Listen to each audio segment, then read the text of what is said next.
Check कर notebook में होगा लास्ट न्यूमेरिकल 5.15 5.15 हो गया कि बाकी हो गया है। हो गया सर 5.15 डन। डन ओके 16 से बाकी है ना एक्सरसाइज में। यस ठीक है, सर। पहले हाँ पहले हम एक्सरसाइज कंटिन्यू करेंगे। ओके आज मोस्ट वाला एक्सरसाइज की न्यूमेरिकल एक बार कंप्लीट कर लेंगे, बाद में जो इलास्ट्रेशन है वो कंप्लीट करेंगे। ओके 5.15 हो गया। 5.60 two masses 8 kg and 12 kg are connected at the two end of the light string that goes over the frictionless pulley. Find the acceleration of the masses and the tension in the string when the masses are released। मतलब free करेंगे तब। जो diagram दिया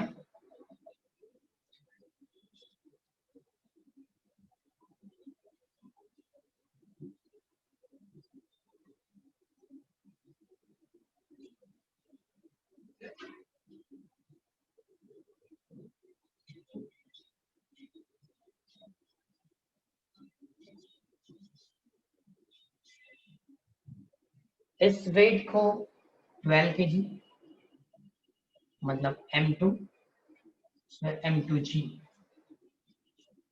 8 kg M1 M1G।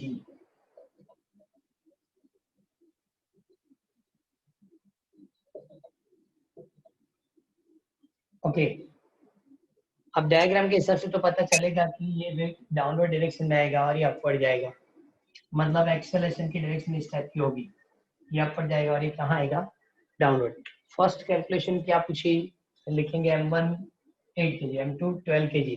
First में उसने पूछा acceleration, second tension, acceleration and tension. So equation for M1, equation of a motion for M1। M1 मतलब जो ऊपर जाता है इसके लिए, ये ऊपर इसलिए जाता है कि टेंशन की वैल्यू ज्यादा है, अपोजिट डायरेक्शन में लगने वाली फोर्स तो वेट, तो इसका मतलब M1 ए फोर्स है वो अपवर्ड डायरेक्शन में मोशन करेगा। ओके फिर से the maximum force act on M1 is tensile, but in opposite direction the force is weight and the resultant force T minus M1G is equal to M1A।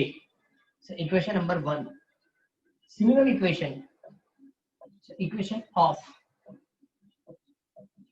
motion for M2।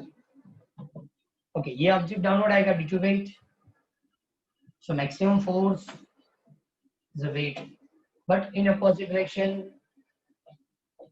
tension, so resultant force is M2A। now add equation 1 and 2,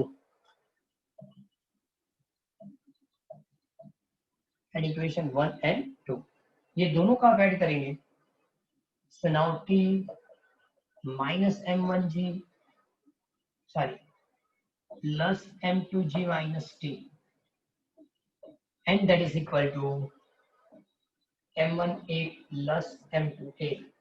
so T cancel, M2 minus M1, M1 plus M2, and therefore acceleration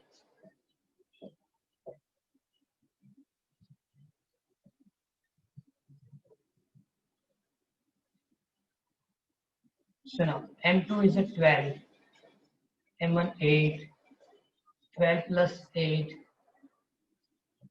and G is equal to 9.8। G लिखा है इसने, G नहीं दिया।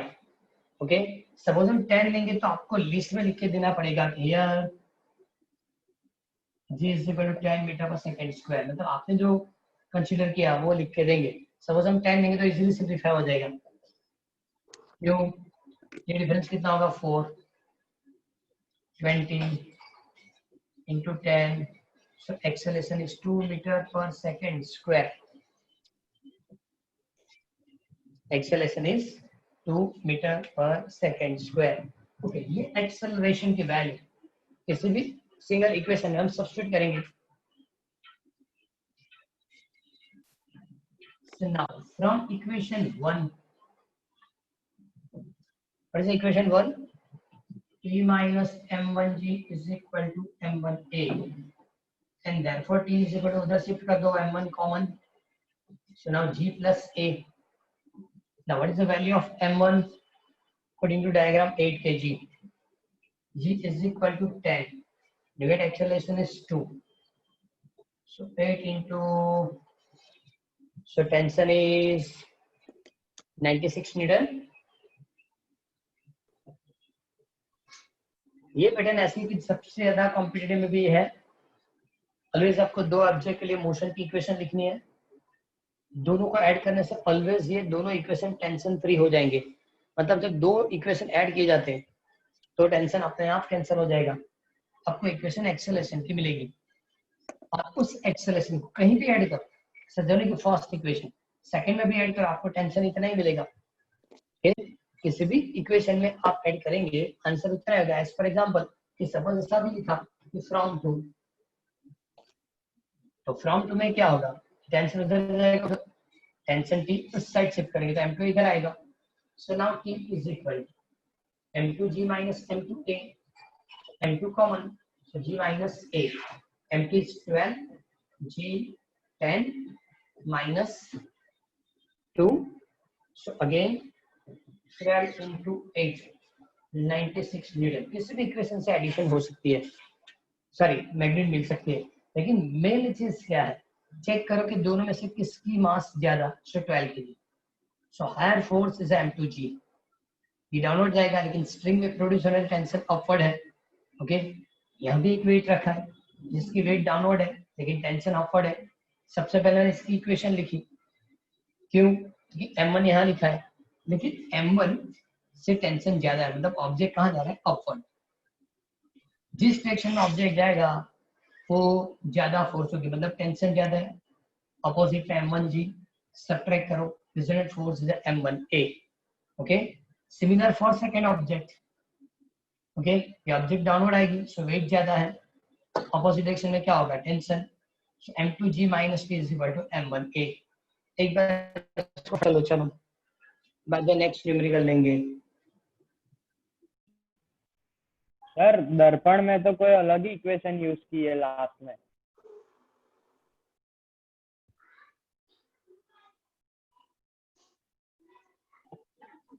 बोलो क्या हुआ. Sir दर्पण में ये लास्ट में टी की अलग ही इक्वेशन यूज की है. उसने क्या काम किया समझाओ. एक्सेलरेशन की जो फॉर्मूला है, ये एक्सेलरेशन की जो फॉर्मूला है, ये ए, वो ए यहाँ सब्स्टिट्यूट किया. ये मेथड इजी रहेगी. ये जो मैंने बताई ये मेथड सबसे इजी रहेगा और कॉम्पिटिटिव में भी ये सबसे इजी रहेगा. डायरेक्टली जब टेंशन कैलकुलेट करना है, अब देखो आंसर तो दोनों में फर्स्ट इक्वेशन से भी हो गया, सेकंड इक्वेशन से भी हो गया, आंसर तो वही हुआ 96. तो दर्पण से भी इजी मेथड ये होगी, क्योंकि क्या है कि आपको एक्सेलरेशन की वैल्यू मिलती है. एक्सेलरेशन यहाँ सब्स्टिट्यूट करो कि यहाँ सब्स्टिट्यूट करो, आपको टेंशन मिलने वाला है. ओके, उन लोगों ने कैसे कंप्लीट किया कि सपोज दर्पण की बात करेंगे तो इस फर्स्ट इक्वेशन में ये वाला इक्वेशन जो मैंने यहाँ लिखा. ओके, अब यहाँ लिखने के बाद उन लोगों ने क्या किया, ये उधर शिफ्ट किया. उधर शिफ्ट किया मतलब m1g प्लस m1a लिखा और ये वाली एक्सेलरेशन यहाँ ऐड कर दी और बाद में सिंपलीफाई किया. आंसर तो वही आएगा. लास्ट सिंपलीफिकेशन चेक करो, उन लोगों ने जहाँ वैल्यू सब्स्टिट्यूट की है वहाँ टेंशन की फॉर्मूला क्या रखी. So 2 is equal to m1 m2 upon m1 plus m2 into g. ये कॉमन फॉर्मूला है, ये कौन सी कॉमन फॉर्मूला है. लेकिन इस तरह की भी सिंपलीफिकेशन गलत नहीं, क्योंकि इक्वेशन हमने ही लिखा है तो हम इस तरह से सिंपलीफाई कर सकते हैं. मतलब ये मेथड गलत नहीं, ये भी राइट है और ये भी राइट है. ये इसलिए होता है कि जब आपको कॉम्पिटिटिव में काम करना होगा तो ये सब सिंपलीफाई करने की जरूरत. डायरेक्टली ये फॉर्मूला याद रखो और एक्सेलरेशन की वाली फॉर्मूला याद रखो. ये दो फॉर्मूला याद रख लो तो ये एक्सेलरेशन और ये टेंशन क्लियर तो अपना मिल जाएगा. Okay sir. ओके कंप्लीट कर दो, एक बार फिर से चेक कर लो।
कंप्लीट। मैंने इसलिए पढ़ने आपको दिया था कि यस सर। इस मेथड से भी आप कंप्लीट कर सकते हैं, ये इजी रहेगा, ये याद रहता है तो भी चलेगा। आप डायरेक्ट टेंशन की फॉर्मूला ऐड करो, लेकिन जब थियरी एग्जाम होती है तो थियरी एग्जाम में बताना पड़ता है कैसे आया। तो उन लोगों ने क्या किया कि is equal to m1g plus m1a, A की सॉरी ए वाली फॉर्मूला यहाँ सब्स्टिट्यूट की, एलसीएम लिया और बाद में इस फॉर्मूला से कैलकुलेट किया। लेकिन सर अगर डायरेक्ट करना हो तो ये फॉर्मूला यूज डायरेक्ट, हाँ करके एमसीक्यू जब कॉम्पिटिटिव एग्जाम होती है तब ये सब कैलकुलेट करने की जरूरत नहीं होती, तब डायरेक्ट ये फॉर्मूला यूज करो तो अपना मिलेगा और एक्सेलेशन भी इससे मिल जाएगा। लेकिन जब थियरी एग्जाम होती है तब हर इक्वेशन कैसे लिखा, क्यों आया, ये सब एक्सप्लेन करना पड़ेगा। तो इससे अच्छा है कि एक्सेलेशन मिल गया, किसी एक इक्वेशन में एक्सेलेशन ऐड कर दो, आंसर हो जाएगा। क्लियर? इस तरह से मेथड आपको इजी रहेगी। और फिर भी मैं एक चीज और, दो इक्वेशन नहीं बताने, किसी एक इक्वेशन से 96 न्यूटन हुआ मतलब इसको बताने की जरूरत नहीं है, मतलब फर्स्ट से भी होगा सेकंड से भी चलेगा। Okay now next,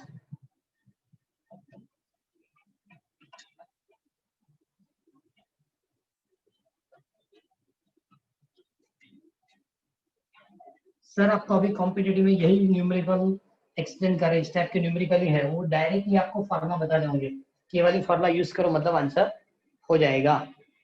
okay now 70, a nucleus is at rest in negative frame of reference so that it is disintegrate मतलब दो पार्ट में इसको डिस्ट्रीब्यूट लिखा है, disintegrate into two smaller nuclei and the product must move in opposite direction. Okay, ये nucleus है, last में दो पोर्शन बने, एक इधर जाएगा एक इस डायरेक्शन में जाएगा, ऑपोजिट डायरेक्शन में।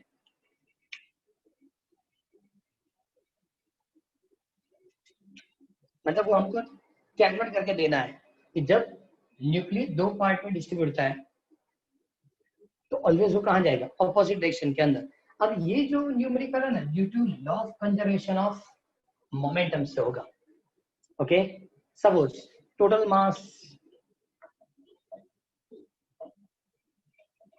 is equal to capital M. Okay, now initial velocity is equal to VI.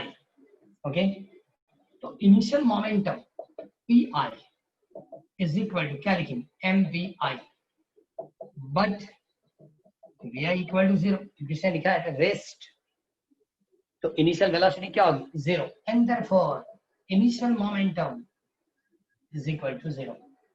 Initial momentum क्या होगा 0. ओके, अब सपोज की डिस्ट्रीब्यूशन डिफरेंट दो न्यूक्लियस में होती है। फर्स्ट के लिए mass m1, mass of two different part, mass of two nucleus. Okay, तो mass of two nucleus m1 and m2 and the velocities of m1 and m2 are v1 and v2। ओके, इसने बताया कि जब nuclear initial condition में थी तो मास उसका m था और initial velocity vi, but vi equal to 0 क्योंकि रेस्ट। जब ये दो पार्ट में डिस्ट्रीब्यूट हो जाएगा, किसी को m1 बताएंगे, सेकंड m2। m1 सपोज ये पोर्शन इधर गया है, सो m1 वेलोसिटी v1, ये पोर्शन उधर गया, m2 वेलोसिटी क्या होगी v2। तो according to law of conservation of momentum, total momentum in final condition, ये इनिशियल था, in final condition is m1 v1 plus m2 v2। किसकी मास m1 है, वेलोसिटी v1, इसके लिए मास m2, velocity v2। So final momentum is equal to momentum of first part and momentum of second part। Add हो गया। But law of conservation of momentum क्या लिख सकते हैं, initial momentum equal to final momentum. Law of conservation of momentum का मतलब यही है कि मोमेंटम कभी चेंज नहीं होगा with respect to time. Okay, so initial momentum equal to क्या हो जाएगा, फाइनल मोमेंटम, और इनिशियल मोमेंटम है 0, final m1 v1 plus m2 v2। Okay, 0 है, रेसिप कर दो, सो m1 v1 is equal to minus m2 v2, and therefore v1 is equal to minus m2 upon m1 v2। या suppose आपने v2 लिखा तो minus m1 upon m2 into v1। ये क्या बता रहा है कि v1 v2 ऑपोजिट डायरेक्शन में होगा।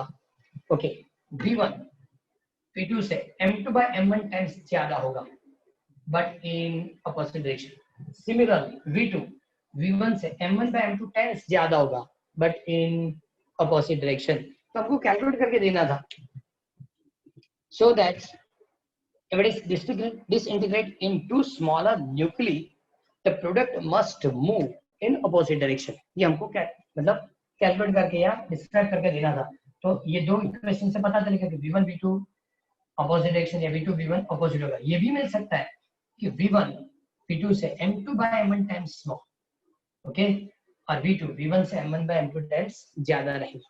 अब सपोज मान लो कि दो इक्वल पार्ट में डिस्ट्रीब्यूट है, जो मैंने अभी डायग्राम बनाया है, दोनों इक्वल जैसे ही दोनों इक्वल पार्ट में डिस्ट्रीब्यूट है, तो ये रेशियो 1, ये भी ratio 1, and therefore v1 v2 are in equal magnitude but in opposite direction. दो पार्ट में डिस्ट्रीब्यूट होता है, दोनों पार्ट सपोज इक्वल है, ओके, तो इक्वल होगा तो होगा क्या कि दोनों इक्वल मैग्नीट्यूड के होंगे और ऑपोजिट डायरेक्शन में होंगे। क्लियर? तो इसमें सिंपल थ्योरी की तरह उन्होंने लिख के दिया, कोई कैलकुलेशन या मैग्नीट्यूड नहीं दी। ओके, नाउ 5.18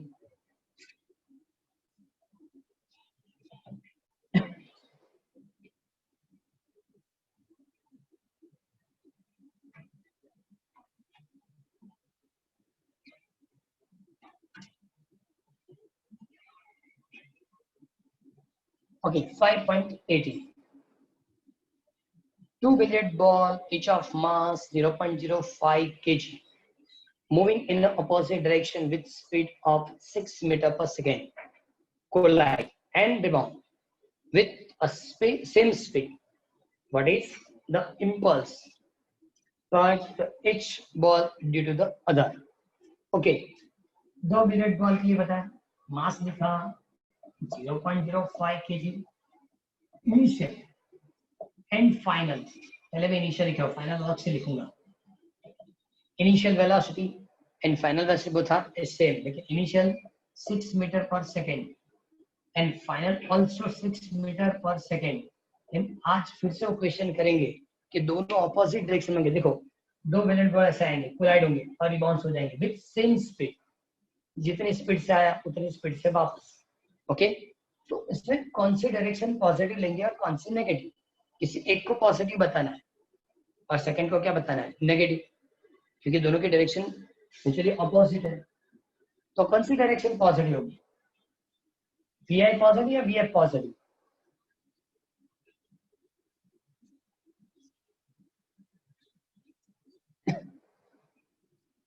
कौन सी डायरेक्शन पॉजिटिव लेंगे, vi पॉजिटिव लेंगे या vf पॉजिटिव लेंगे? क्वेश्चन पता चल रहा है? VI ओके चलो, ऐसे मैंने बताया इक्वल मास, दोनों इक्वल स्पीड से आ रहे हैं। इसकी मास m, ये भी m, क्योंकि मैंने m1 m2 लिखा ही नहीं, इक्वल मास है। ओके, दोनों की इनिशियल स्पीड vi है, कोलाइड होगा मतलब, और बाद में दोनों ऑपोजिट जाएंगे, vf। तो कौन सी स्पीड आप नेगेटिव लेंगे और कौन सी पॉजिटिव, मतलब vi नेगेटिव लेना है vf, बस मेरी क्वेश्चन इतनी थी, इसलिए मैंने डायग्राम बनाया। अब बताओ, क्योंकि हमने इलास्ट्रेशन 4 में ये काम किया था, आपको पता हो तो मैंने 2-3 एग्जांपल बताए। इलास्ट्रेशन 4 में था कि जब बॉलर ने बॉल डाला, बैट्समैन ने उसी डायरेक्शन में हिट किया, उसी डायरेक्शन के अंदर हिट किया। ओके, तो आने वाली वेलोसिटी सपोज v1 है, रिवर्स जाने वाली वेलोसिटी v2 है, तो कौन सी प्लस माइनस। बाद में उस दिन वो भी एग्जांपल था कि सपोज बॉल आप बॉल की और थ्रो करेंगे, उतनी वेलोसिटी से वापस आता है, तो जाने वाला पॉजिटिव या वापस आने वाला पॉजिटिव। उस दिन भी हमने डिस्कशन किया था, पता चला। तो जिस डायरेक्शन के अंदर फोर्स लगेगा वो डायरेक्शन पॉजिटिव।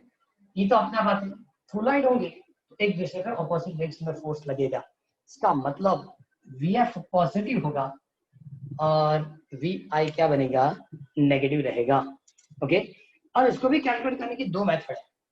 कि सपोज ने पूछा क्या, what is the impulse of force on each ball due to the other. Okay, impulse of force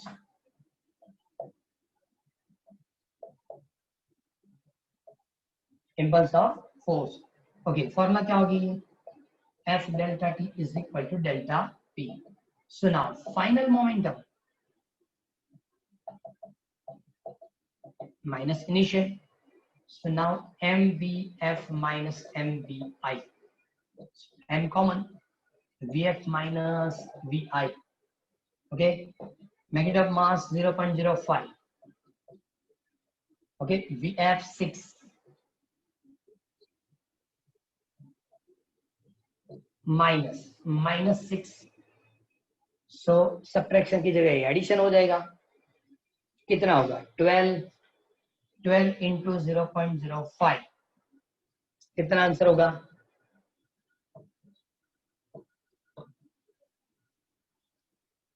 देखो मैंने जो मेथड बताई ना, ये फिर से दर्पण से डिफरेंट होगी। मैंने मेथड कौन सी कैलकुलेट की, इलास्ट्रेशन 5.4 वाली। दर्पण ने क्या लिखा वो भी बता रहा हूं। दर्पण ने बताया सबसे पहले initial momentum Pr is equal to mvi। Okay, तो क्या लिखेंगे, मास क्या होगा 0.05, vi की वैल्यू क्या होगी -6,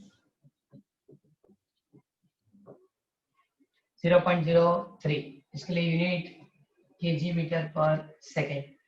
नाउ फाइनल मोमेंटम उसने कैलकुलेट करके दिया, mvf 0.05 into 6, so 0.03 kg metre पर second.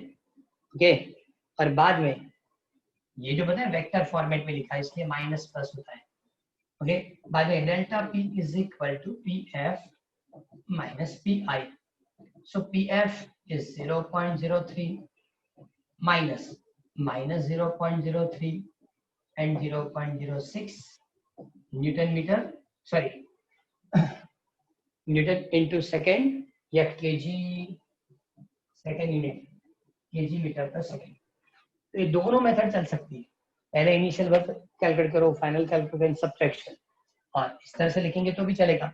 impulse of force is equal to change in momentum, so F delta T is equal to delta P equal to PF minus PI, MVF minus MVI, M common निकलेगा, VF minus VI, तो calculation भी चलेगी। ये मैंने according to 5.4 illustration number 5.4 से calculate किया।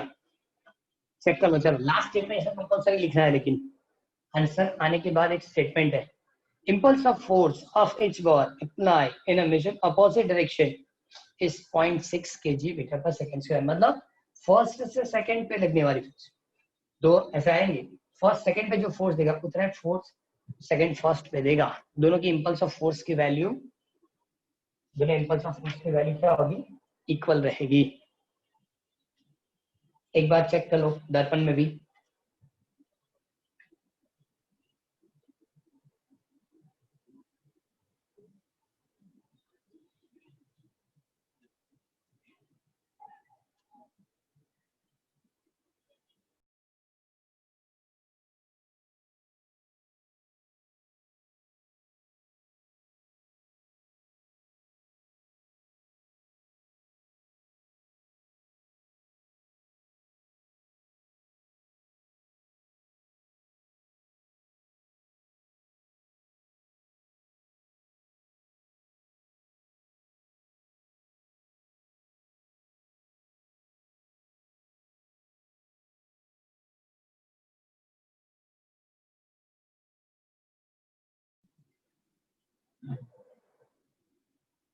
है कोई डाउट?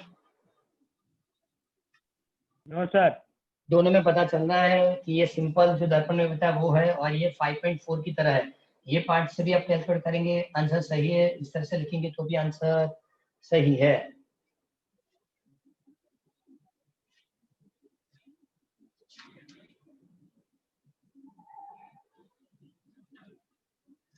प्रॉब्लम यहाँ हुई है, आपने सही सही तो बता दिया, लेकिन ये कैलकुलेशन 0.3 होगी, ये 0.3 होगी।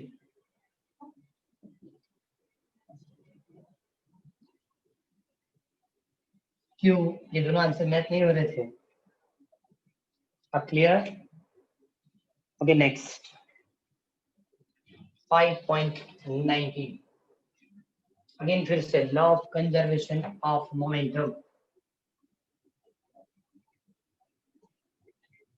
आज पहली न्यूमेरिकल के बाद जितने न्यूमेरिकल हमने किए सभी numerical according to law of conservation of linear momentum. Okay, a cell of mass 0.02 kg is fired by a gun of mass 100 kg. Okay, mass of bullet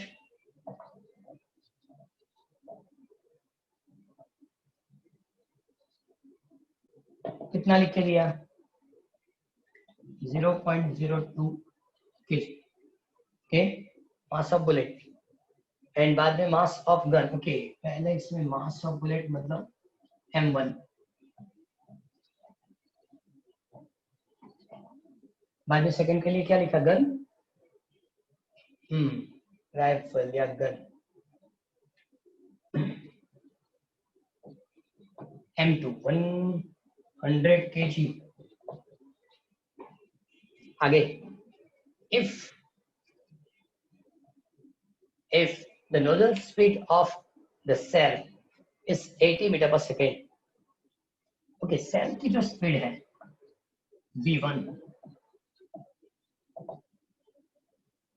is 80 meter per second, what is the recoil speed of a gun? Recoil speed of gun simple चीज है। Initially bullet gun के अंदर steady condition में होती है, gun steady condition में होती है, पूरी सिस्टम इक्विलिब्रियम में होगी। So initial momentum is zero, initial momentum zero without any external force. जब बुलेट फायर होगी तो बुलेट आगे की ओर मोशन करेगी, तो momentum of bullet is equal to momentum of gun but in opposite direction, but in opposite direction. तो यहां भी लिख सकते हैं according to law of conservation of linear momentum, Pi is equal to Pf, but Pi is equal to 0. So now 0 is equal to m1 v1 plus m2 v2। अभी तो magnetic तौर पे भी चलेगा क्योंकि एक साइड तो 0 ही है।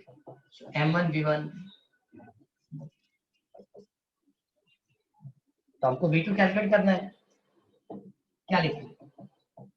m1 v1 is equal to minus m2 v2 and therefore v2 is equal to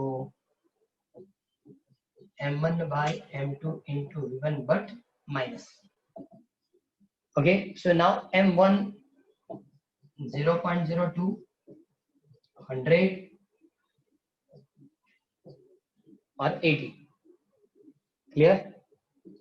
suppose ये दोनों जीरो नीचे लेंगे तो ये होगा 160 डिवाइड बाय 10,000।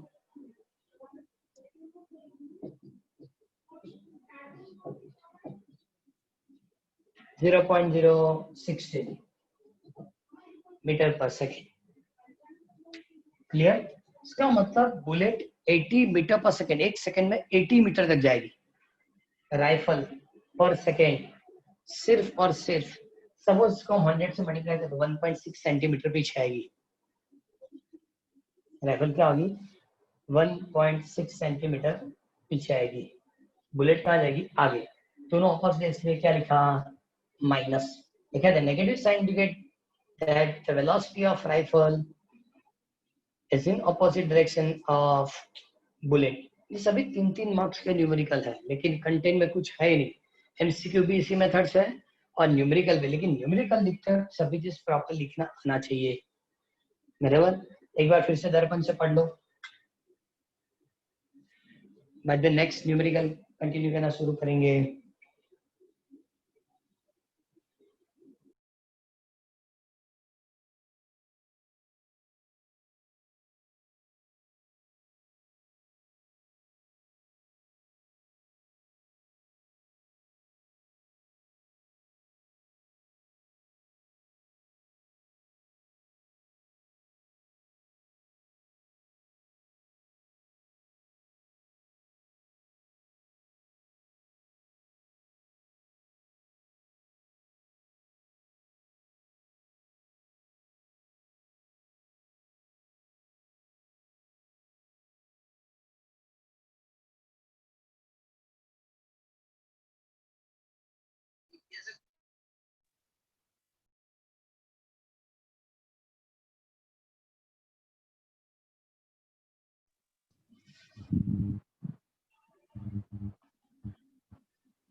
इसमें सिंप्लीफिकेशन भी इसलिए जिसमें आपको कैलकुलेट की जरूरत नहीं पड़ेगी, लेकिन नॉर्मली चेंज पता चलना चाहिए। Okay, now next 5.20। ये न्यूमेरिकल एग्जामिनेशन के तौर पे प्रॉपरली याद रखना है।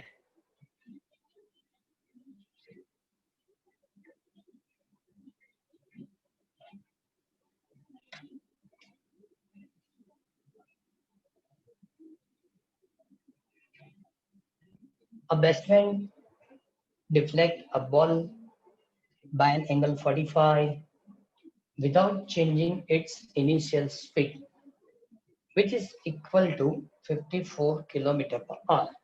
मतलब 54 किलोमीटर पर आवर से जो बॉल आया, स्पीड चेंज किए बिना 45 डिग्री पे, क्या लिखा उसने?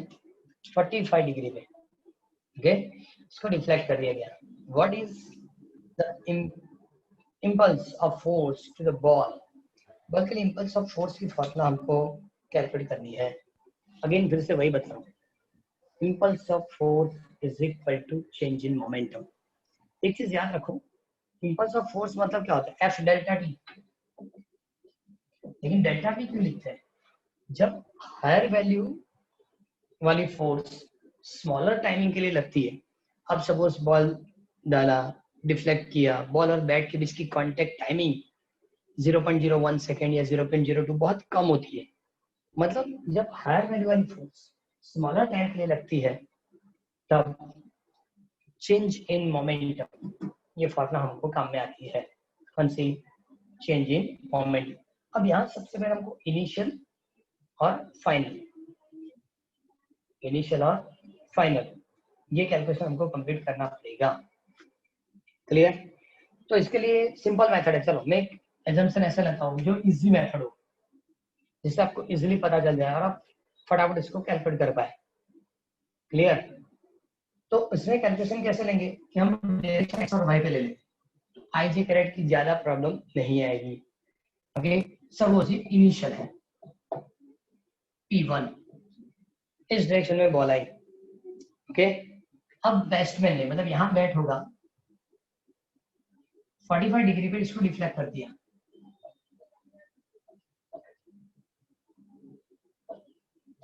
विदाउट चेंजिंग इट्स स्पीड, कितने में 45 पे इसको चेंज कर दिया। तो सबसे पहले मुझे लिखना है P1, सेकंड क्या लिखना है P2। Okay, now vector P1 okay इस डायरेक्शन में आया x y, ये कौन सी डायरेक्शन है, negative y, sorry negative x, ये कौन सी डायरेक्शन है, नेगेटिव x। अब नेगेटिव x है सो माइनस mv1, ये पता चला नेगेटिव x है तो क्या लिखेंगे हम, माइनस mv1, ऐसा नहीं लिखना है। और एक चीज बताओ, mv आई कैरेट, मास m, वेलोसिटी तो इक्वल इधर भी है और इधर भी वेलोसिटी इतनी है, सो m v क्या लिखेंगे आई कैरेट, तो इतनी मोमेंटम से इधर आएगा, अब इस डायरेक्शन में जाएगा। So now P2 is equal, P2 के दो कंपोनेंट बनेंगे x और y में, तो लिखेंगे, अब देखो फर्स्ट क्वाड्रेंट है, first second third and fourth, first quadrant के अंदर तो सभी फंक्शन जो है ट्रिग्नोमेट्रिक फंक्शन वो पॉजिटिव होते हैं। ओके, तो इसमें लिखेंगे क्या हम, mv cos 45 i caret sin 45 j caret. इसका दो कंपोनेंट बनेगा, एक ये cos और यहाँ जो बनेगा वो sin। सपोज डायग्राम के अंदर में ड्रॉ करके आपको दूं तो ये क्या होगा, mv cos 45, और सिमिलरली यहाँ जो बनेगा mv sin 45, x पे है मतलब i कैरेट, y पे है मतलब j caret. Okay, first initial के लिए जो हमने लिखा था तो सिर्फ नेगेटिव x पे था, इससे हम लिख नहीं सकते, जो हमने इनिशियल लिखा P1 is equal to minus mv i caret क्यों लिखा, वहां एंगल क्यों नहीं आया, तो P1 जो है वो x एक्सिस पे, ऑलवेज एंगल x से ही कैलकुलेट किया जाता है, इसका मतलब थीटा इक्वल टू क्या होगा 0। ओके, एंड cos 0 1, इसके लिए भी लिखना तो आप लिख सकते हैं mv cos 0 i कैरेट, ऐसा भी लिख सकते हैं, लेकिन cos 0 1 so minus mv i caret, मतलब हमारे पास दोनों मोमेंटम आ गए, तो हमको फाइंड करना है change in momentum. So now P2 minus P1 क्या कैलकुलेट करना है, P2 minus P1। Okay, add करना शुरू करेंगे, क्या लिखेंगे बोलो, subtraction, sorry, add subtraction, mv cos 45 i caret sin 45 j caret minus mv i caret minus mv i caret। so mv आपने कॉमन निकाल दिया, mv क्या निकाल दिया कॉमन, तो क्या बचेगा cos 45, यहां भी अंदर एक ब्रैकेट और कर रहा हूं, cos 45 minus 1 plus 1 1 plus 1 plus 1, बराबर प्लस 1 लिखेंगे तो प्रॉब्लम क्या होगी समझो, ये माइनस था, माइनस किया तो माइनस माइनस क्या होना चाहिए प्लस होना चाहिए, ये नेगेटिव था ना, हमने P2 माइनस P1 किया तो माइनस माइनस क्या हो जाएगा plus, plus 1। Okay, and therefore plus sin 45 degree j caret. Okay, अब सिर्फ इसकी मैग्नीट्यूड रखनी है, मतलब आंसर हो जाएगा, मास m इज इक्वल टू दिया था 0.15। अब प्रॉब्लम है कि जो उन्होंने वेलोसिटी दी है वो 54 मीटर सॉरी किलोमीटर पर आवर दी है, सुना 54 5/18 अगेन 15 मीटर पर सेकेंड, तो जो वेलोसिटी की वैल्यू होगी 15 है, cos 45 1/√2, लेकिन इसको 0.7071 लिख सकते हैं आप,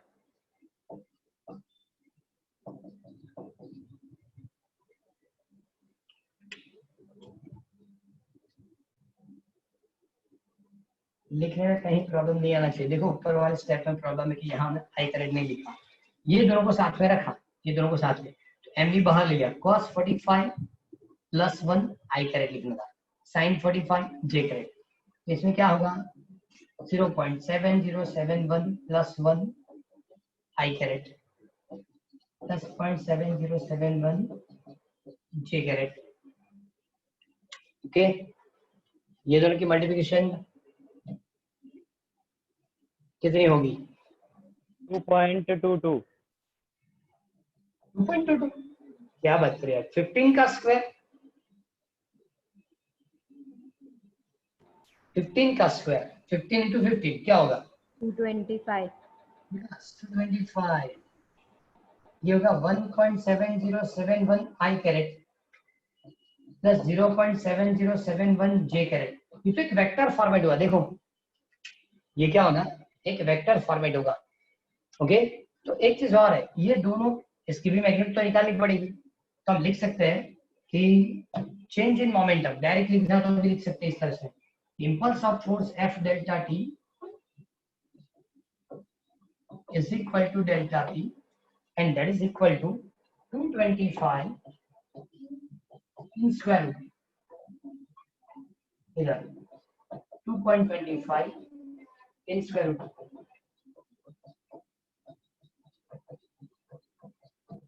चलिए कंप्लीट करके दो।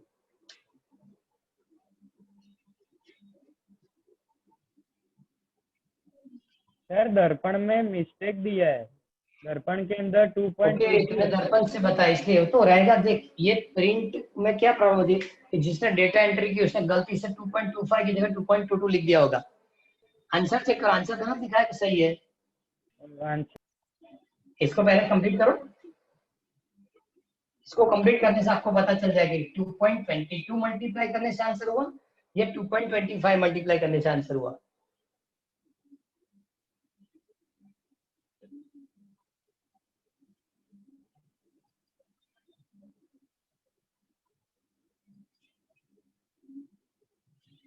ओके,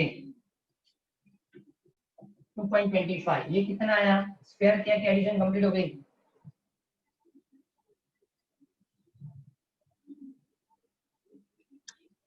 वन 1.7071 का स्क्वायर प्लस 0.7071 का स्क्वायर, एडिशन करने के बाद स्क्वायर रूट।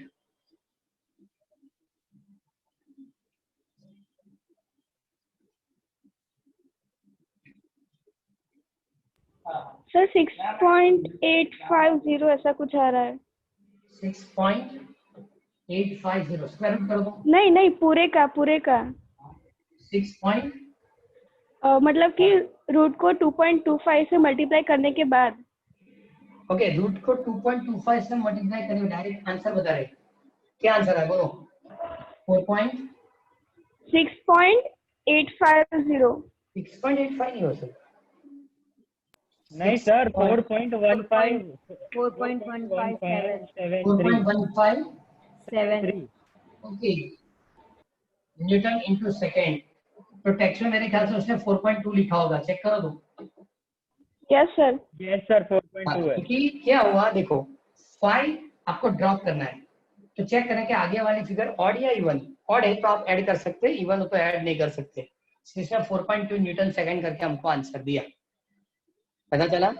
ओके, अब दर्पण में जिसने चेक किया उसको पता चला कि ये भी पूरे प्रॉपर स्टेप नहीं लिखे, उसने फटाफट कैलकुलेट करके दे दिया है, लेकिन हर स्टेप डायरेक्ट प्रॉपर लिखेंगे तो आपको एडिशन सब्ट्रैक्शन क्लियर पता चलेगा। ओके, पहले एक बार चेक करो, बाद में एक लास्ट न्यूमेरिकल आज कैलकुलेट करेंगे, वरना होमवर्क भी ज्यादा हो जाएगा। आपने किया 16, 17, 18, सर 19, 20 और सर लिस्ट एक बार लिखो। क्या, फिर से बताओ। सर 5.20 दर्पण के अंदर जो फर्स्ट मेथड दिया वो एक बार दिखाओगे। फर्स्ट वाली Yes, ओके, sir. उसमें कुछ नहीं है, वेक्टर एडिशन पहले कंप्लीट कर लो। चलो ये कंप्लीट कर दो, फर्स्ट मेथड भी एक्सप्लेन कर दे।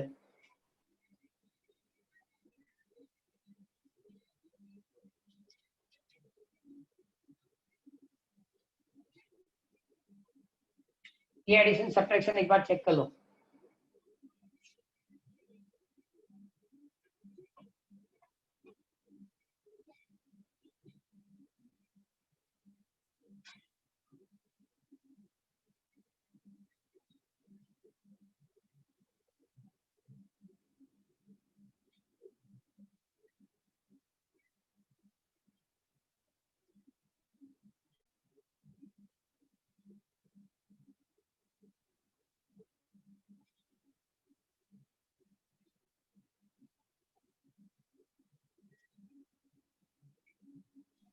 Done sir. ओके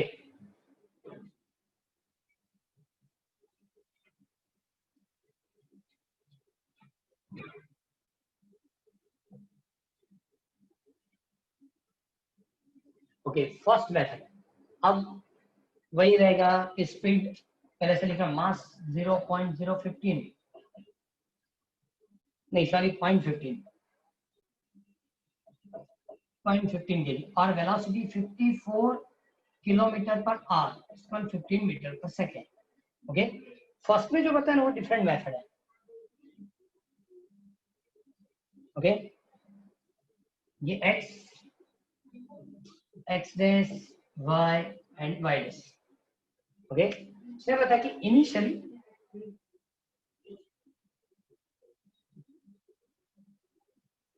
इस डायरेक्शन स्ट्रेट लाइन, हाँ यहाँ बॉल कोलाइड होगा। ये सपोज बैट की सरफेस है, सिर्फ बैट सपोज इस तरह से, ये सरफेस यहाँ दिखा देगी 45 एंगल पे वापस आएगा।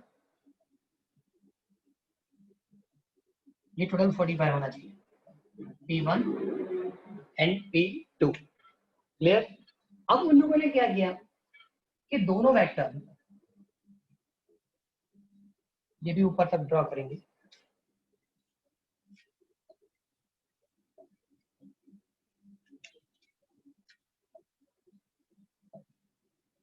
दोनों वेक्टर के कंपोनेंट बनाए।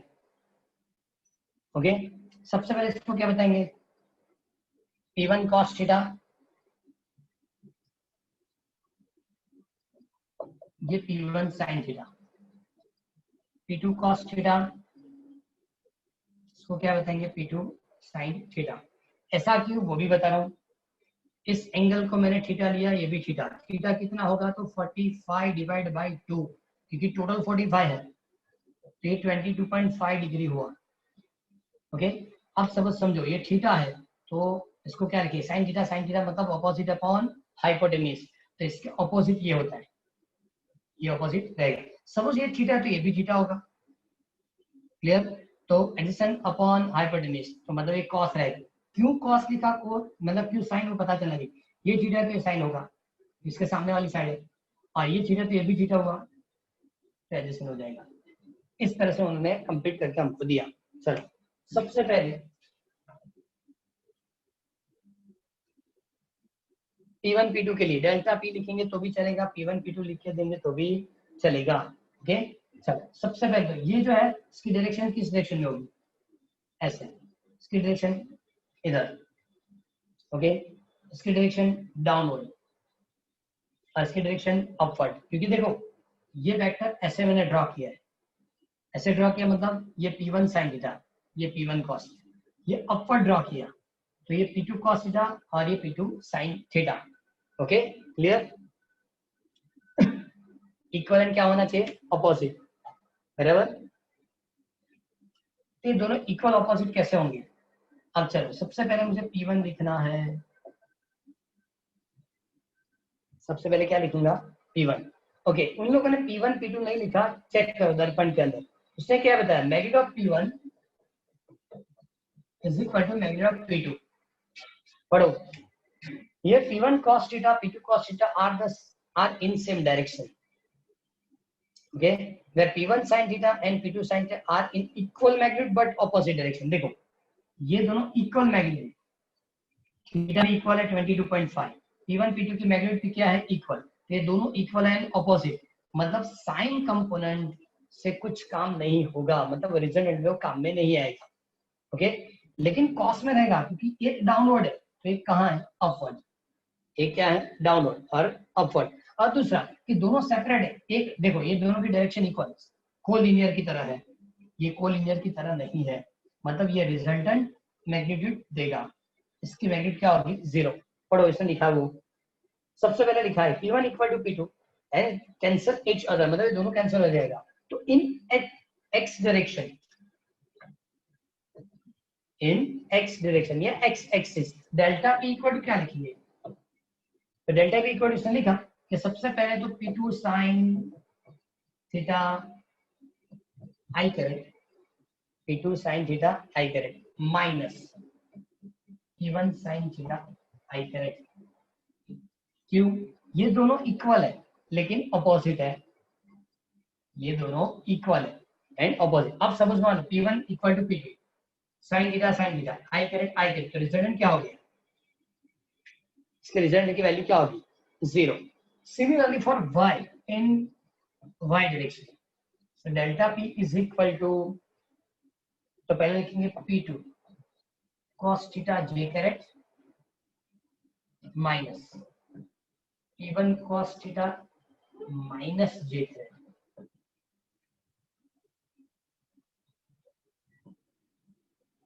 Minus j correct. देखो ये P2 अपवर्ड डायरेक्शन में मतलब पॉजिटिव, ये डाउनवर्ड डायरेक्शन में, इसलिए क्या लिखा? Minus j correct. अब माइनस j करेक्ट इसका मतलब P2 cos theta j correct minus minus plus P1 cos theta j correct. अब P1 P2 तो इक्वल है, P1 और P2 क्या है? इक्वल, तो इसको directly 2p cos theta j correct ऐसा लिख सकते हैं, 2p cos theta j correct. अब उसने इसको इम्पल्स ऑफ फोर्स बता दिया, F delta t is equal to delta p